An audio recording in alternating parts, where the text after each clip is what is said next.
ఓం గం గణపతయే నమః. ఓం శ్రీ సరస్వత్యై నమః. ఓం శ్రీ గురుభ్యో నమః.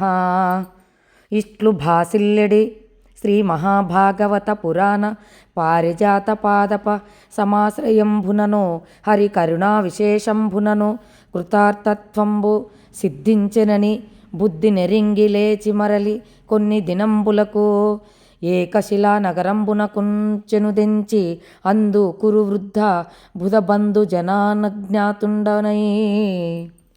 ఇలా విలసిల్లే శ్రీ మహాభాగవత పురాణమనే పారిజాత వృక్షము యొక్క ఆశ్రయం చేతను ఆ వృక్షాన్ని ఆశ్రయించానయ్యా నేను. శ్రీహరి యొక్క కరుణ చేతను, శ్రీహరి యొక్క కరుణ కటాక్షాలు ఉన్నాయి కాబట్టే ఈ భాగవతం అనే కల్పవృక్షం కింద నేను ఈ వృక్షాన్ని ఆశ్రయించి ఉన్నాను. కృతార్థుడయ్యాను అంటే కరుణ చేత అని నా బుద్ధికి తెలిసింది.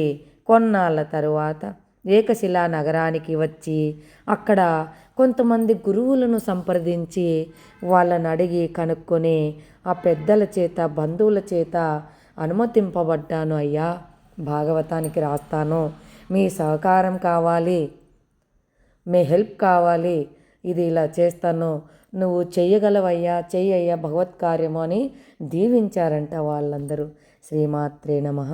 ఈ విధంగా భాగవత పారాయణ చేస్తూ అతను రచించడం మొదలుపెట్టాడు. ఈరోజు మనం పారాయణ మొదలుపెట్టాం. ధన్యవాదాలు.